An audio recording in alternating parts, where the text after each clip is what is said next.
Assalamualaikum warahmatullahi wabarakatuh. Selamat pagi. Ya, kita sudah masuk ke materi bab 2 ya, tentang waralaba dan peranannya. Dan hari ini Ibu hanya ingin menjelaskan lebih sedikit lagi tentang waralaba dan peranannya. Dan sebelum kita bahas lebih lanjut, Ibu ingin memberitahukan bahwa pada bab waralaba dan peranannya ini nanti kita akan membahas tentang penjelasan apa sih itu waralaba dan peranannya itu sebagai apa.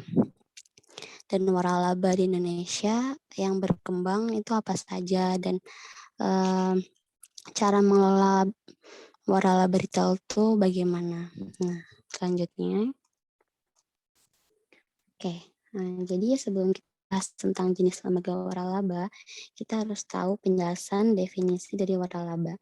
Jadi waralaba ini berasal dari bahasa Inggris, yaitu franchising, artinya pewaralabaan. Nah, istilah franchising di Indonesia ini berasal dari kata wara yang artinya istimewa dan laba artinya keuntungan. Oleh karena itu, waralaba itu diartikan sebagai suatu usaha yang memberikan keuntungan istimewa.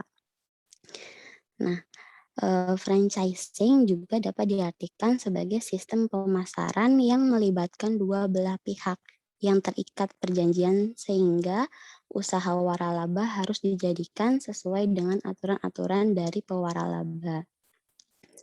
Nah, sebelum kita bahas lebih lanjut, kalian juga harus tahu gitu tentang kata franchiser itu apa, franchise itu apa.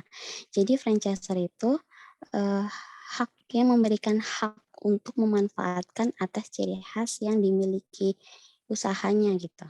Nah, sedangkan franchise itu orang atau suatu usaha yang diberikan hak atas ciri khas yang dimiliki pemberi waralaba. Nah, sedangkan franchise itu suatu sistem pemasaran, yaitu perjanjian antara dua belah pihak, di mana pihak terwaralaba menjalankan bisnis sesuai dengan syarat yang ditentukan pewaralaba. Jenis lembaga waralaba ini dibagi menjadi dua. Yang pertama ada asal produk dan layanannya, yang kedua ada metode pengoperasiannya. Kita bahas yang pertama. Asal produk dan layanannya ini terbagi menjadi dua bagian. Yang pertama ada waralaba luar negeri, yang kedua waralaba dalam negeri. Jadi waralaba luar negeri ini tergolong modern, artinya dikemas secara sistematis. Nah, sistem ini sudah jelas, mereknya juga sudah diterima di berbagai dunia, bahkan dirasakan lebih bergengsi. Nah, untuk waralaba dalam negeri, yaitu di Indonesia, biasanya dilakukan dengan melakukan investasi. Nah, biasanya yang melakukan investasi ini bagi orang-orang yang memang ingin menjadi seorang pengusaha gitu. Nah, yang kedua metode pengoperasiannya. Ini terbagi menjadi dua juga. Yang pertama ada waralaba dengan format bisnis. Yang kedua waralaba produk dengan merek dagang. Waralaba dengan format bisnis. Jadi maksudnya itu franchiser memberikan lisensi atau hak kepada franchisee untuk menjual produk atau jasa menggunakan merek identitas dari sistem yang dimiliki franchiser itu sendiri. Sedangkan waralaba produk dengan merek dagang ini merupakan pemberian hak dan izin pengelolaan dari franchiser kepada franchise untuk menjual produk dengan menggunakan merek dagang dalam bentuk distributor, agen, atau lisensi dari penjualan. Nah, selanjutnya, jadi dalam waralaba ini juga memiliki peraturan. Peraturannya kalau negara kita di negara Indonesia ini ada beberapa peraturan untuk waralaba. Nah, yang pertama ada tercantum pada Undang-Undang Nomor 14 Tahun 2001 yaitu tentang paten. Yang kedua ada Undang-Undang Nomor 15 Tahun 2001 tentang merek. Yang ketiga ada Undang-Undang Nomor 30 Tahun 2000 tentang rahasia dagang. Nah, untuk keuntungan franchising atau keuntungan waralaba. Jadi bagi calon pengusaha yang akan mulai bisnis baru atau akan memulai atau membuka bisnis baru, ini akan mendapatkan rencana operasi bisnis yang artinya teratur, yaitu tertata dengan jelas dari pemberi franchise. Jadi akan mendapatkan bantuan modalnya, terus juga profitnya juga sudah tinggi karena sudah teruji dari standarisasi mutunya. Tentunya juga mendapatkan bantuan segala manajemennya. Nah, untuk sebab-sebab yang memiliki kegagalan kerjasama antara franchisor dan franchisee itu juga dipengaruhi oleh beberapa penyebab. Nah, untuk penyebab kegagalan franchisor itu ada 5 penyebab, yaitu yang pertama, uji coba yang tidak memadai. Jadi tidak teratur, tidak jelas, tidak tertata. Dan yang kedua, penyelesaian franchise-nya ini secara sembrono. Yang ketiga, pembuatan struktur yang buruk. Keempat, franchise kekurangan modal. Terakhir, franchisor menjalankan bisnisnya dengan buruk. Nah, untuk penyebab kegagalan franchise, ini ada 6. Yang pertama ada franchise ini yang puas dengan dirinya sendiri. Jadi dia tidak memikirkan orang lain atau dengan pihak yang bekerja sama gitu. Maunya jalan sendiri. Yang kedua, franchise ini penakut. Terus franchise tidak mengikuti sistem, artinya ingin jalan sendiri, tidak mengikuti step by step atau yang operasi bisnis yang sudah terarah dengan jelas gitu. Dan franchise yang berharap terlalu banyak, franchise yang tidak memiliki bakat, dan juga campur tangan dari orang lain yang bermain curang. Oke. Selanjutnya yaitu peranan lembaga waralaba, ini ada 4. Yang pertama, pewaralaba mendapatkan pendidikan khusus dari pihak pemberi waralaba. Nah, ini tuh tujuannya untuk mengatasi kendala pengetahuan yang mereka miliki. Jadi, waralaba dapat memanfaatkan pengalaman, organisasi, dan juga manajemen kantor franchisor. Nah, yang kedua, pewaralaba mengeluarkan biaya yang lebih rendah dibandingkan usaha sendiri. Nah, dengan ini franchisor tidak lagi memperhitungkan segala biaya percobaan yang telah dilakukannya, jadi sudah diberikan modal gitu. Nah, yang ketiga, pewaralaba mendapat keuntungan dengan resiko lebih sedikit. Jadi produk yang dihasilkan itu sudah mempunyai nama dalam pandangan pikiran konsumen, dan franchisee juga mendapatkan keuntungan dari penggunaan paten, merek dagang, hak cipta, dan juga rahasia dagang. Yang terakhir, pewaralaba dapat memanfaatkan hasil penelitian dan pengembangan franchise dalam memperbaiki bisnis. Jadi bisnis tersebut tetap kompetitif, terutama dalam pemilihan lokasi yang sangat menguntungkan. Kenapa menguntungkan? Karena bisnis waralaba sangat ditentukan oleh pemilihan lokasi yang sangat tepat dan juga strategis, sehingga memiliki peluang pasar yang sangat bagus atau lebih besar gitu. Oke, lanjut. Waralaba sebagai bentuk perjanjian. Ini ada 6 unsurnya. Yang pertama, kontrak waralaba atau dalam bahasa Inggris contract of law. Ini merupakan kesepakatan yang diperjanjikan antara 2 atau lebih pihak yang bersangkutan, yaitu yang dapat menimbulkan, memodifikasi, atau menghilangkan hubungan hukum. Nah, penjelasan perjanjian atau kontrak yang diatur di pasal 1313 KUH Perdata, pasal 1313 KUH Perdata berbunyi, perjanjian adalah suatu perbuatan dengan mana satu pihak atau lebih mengikatkan dirinya terhadap satu orang atau lebih. Yang kedua, kita bahas syarat-syarat sahnya kontrak. Nah, apa sih yang menjadi syarat sahnya kontrak itu? Jadi ada 4. Yang pertama, adanya kesepakatan antara kedua belah pihak. Yang kedua, kecakapan bertindak. Dan ketiga mengenai suatu hal tertentu. Yang terakhir yaitu suatu sebab yang halal tentunya. Nah, untuk asas-asas hukum kontrak. Nah, jadi asas-asas hukum kontrak ini terdiri dari 5 dalam kontrak waralaba. Yang pertama adalah asas kebebasan berkontrak. Perjanjiannya isinya adalah setiap orang bebas untuk mengadakan perjanjian, baik yang sudah diatur maupun yang belum diatur dalam undang-undang. Yang kedua ada asas konsensualisme. Perjanjiannya adalah bahwa salah satu syarat sahnya perjanjian yaitu adanya kesepakatan kedua belah pihak. Nah, yang ketiga ada asas pacta sunt servanda. Perjanjiannya yaitu hakim atau pihak ketiga harus menghormati substansi kontrak yang dibuat oleh para pihak sebagaimana layaknya sebuah undang-undang. Yang keempat adalah asas itikat baik, yaitu para pihak, yaitu pihak kreditur dan debitur harus melaksanakan substansi kontrak berdasarkan kepercayaan atau keyakinan yang teguh atau kemauan baik dari para pihak. Yang terakhir dari asas kontrak waralaba adalah asas kepribadian. Isinya adalah menentukan bahwa seseorang yang akan melakukan atau membuat kontrak hanya untuk kepentingan perseorangan saja. Dan selanjutnya ada bentuk-bentuk kontrak waralaba. Nah, bentuk-bentuk kontrak waralaba ini dapat berupa tertulis maupun lisan.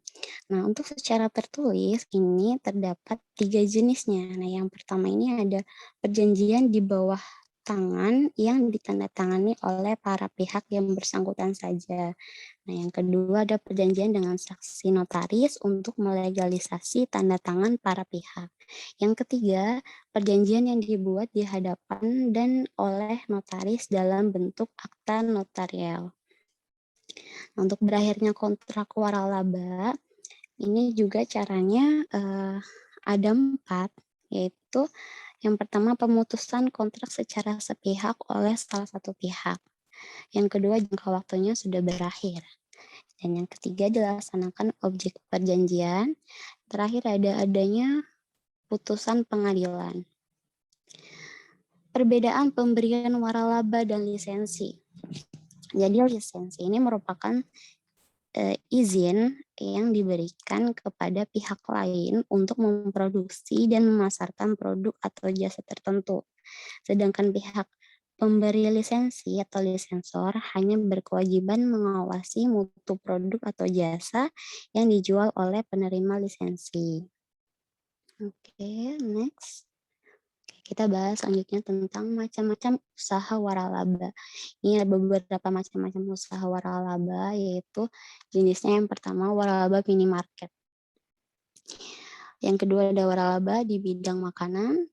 Ketiga ada waralaba di bidang pendidikan. Keempat ada waralaba di bidang minuman. Kelima ada waralaba jasa angkut pengiriman barang. Untuk waralaba minimarket, ini sebuah bentuk usaha yang didirikan dengan meminta izin pada pihak atau pemilik atau pencipta usaha minimarket aslinya. Contohnya seperti Indomaret, Alfamart, Alfamidi itu kalian pasti sering banget menjumpainya ya dekat rumah kalian atau kalian mau kemana aja pasti sering lewatin atau sering menemukan Alfamart, Indomaret dan lain sebagainya. Dan yang kedua ada waralaba di bidang makanan. Jadi ini merupakan suatu kebutuhan untuk memenuhi kebutuhan manusia atas kebutuhan pangannya.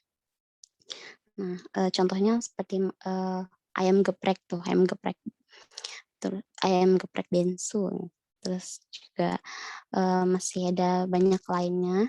Dan yang ketiga ada waralaba di bidang pendidikan. Ini berupa layanan kursus atau bimbingan belajar. Contohnya Primagama, Kumon, dan lain sebagainya. Terus ada waralaba di bidang minuman. Ini sebuah usaha yang memakai nama merek ciptaan oleh pembuatnya. Contohnya cappuccino cincau Malang gitu. Atau boba dan teh poci gitu dan masih banyak lainnya. Terus ada waralaba jasa angkut pengiriman barang. Ini merupakan bisnis online dalam jasa angkut pengiriman barang. Dan untuk pengirimannya dilakukan dengan alat transportasi khusus dan juga dikirim dengan cepat. Contohnya seperti JNT, JNE, dan lain sebagainya. Oke, selanjutnya kita akan membahas tentang sebelum ini kita bahas waralaba yang paling sukses di Indonesia yang berkembang pesat gitu di negara Indonesia. Ibu tidak mencantumkan semuanya, Ibu hanya beberapa saja menyebutkan. Ini ada Alfamart, Indomaret, ada Kumon, Pizza Hut, Pritok, dan masih banyak lainnya. Oke, next. Nah, ini untuk mendirikan waralaba retail itu dibutuhkan beberapa cara, yaitu yang pertama harus adanya syarat mendirikan waralaba berupa toko retail. Nah, yang kedua ada tata cara pendirian bisnis franchise. Yang ketiga ada cara mengelola bisnis retail. Nah, untuk mendirikan waralaba retail seperti Alfamart atau Indomaret, itu syarat mendirikan waralabanya adalah yang pertama harus warga negara Indonesia. Dan yang kedua harus menyediakan lokasi tempat usaha di area komersial dengan luas ideal 120 sampai 200 meter persegi. Dan yang ketiga harus memiliki kelengkapan perizinan usaha toko. Itu wajib ya.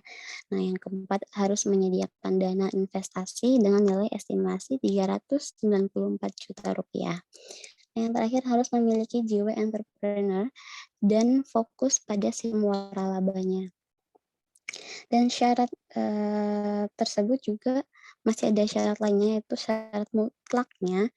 Itu yang pertama harus memiliki ciri khas, di mana suatu usaha bisnisnya harus memiliki ciri khas untuk membedakan dengan usaha lainnya gitu. Yang kedua harus membuat sistem pembukuan atau administrasi.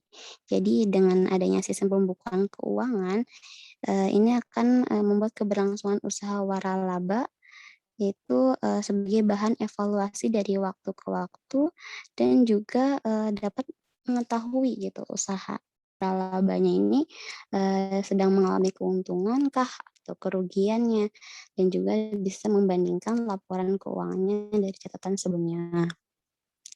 Nah, yang ketiga ini wajib memiliki SOP. Jadi dokumen yang berkaitan dengan prosedur harus dilakukan secara kronologis untuk menyelesaikan suatu pekerjaan, yaitu untuk memperoleh hasil kerja yang paling efektif. Dan tentunya harus berkesinambungan usahanya. Artinya, usaha yang benar-benar berjalan dengan baik dan menunjukkan sebuah kemajuan atau perkembangan. Dan harus memenuhi jaminan hak kekayaan intelektual atau HKI. Jadi negara Indonesia, negara kita ini membutuhkan orang kreatif, di mana orang kreatif ini mampu menciptakan usaha waralaba dengan mengolah kekayaan alam dan membuat hak cipta sendiri. Nah, selanjutnya kita bahas tentang tata cara pendirian bisnis franchise. Oke. Yang pertama kita bahas kriteria waralabanya. Jadi waralaba juga memiliki kriteria. Itu yang pertama harus memiliki ciri khas usahanya.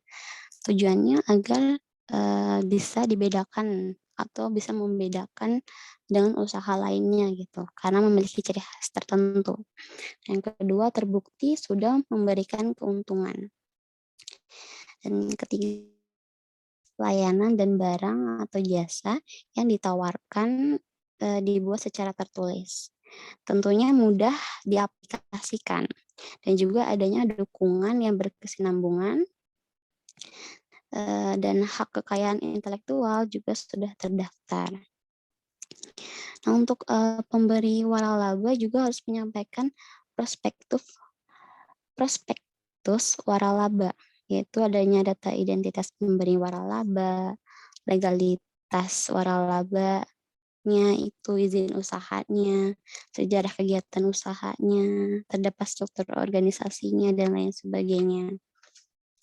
Dan bisnis waralaba juga harus didasarkan dengan perjanjian waralaba. Dan perjanjian waralaba juga harus didaftarkan. Setelah itu adanya penerbitan surat tanda pendaftaran waralaba. Nah, untuk melakukan bisnis waralaba juga terdapat larangan-larangan. Larangannya itu ada 2 macam atau 2 penjelasan. Yang pertama, pemberi waralaba tidak dapat menunjukkan penerima waralaba yang memiliki hubungan pengendalian dengan pemberi waralaba, baik secara langsung maupun tidak langsung.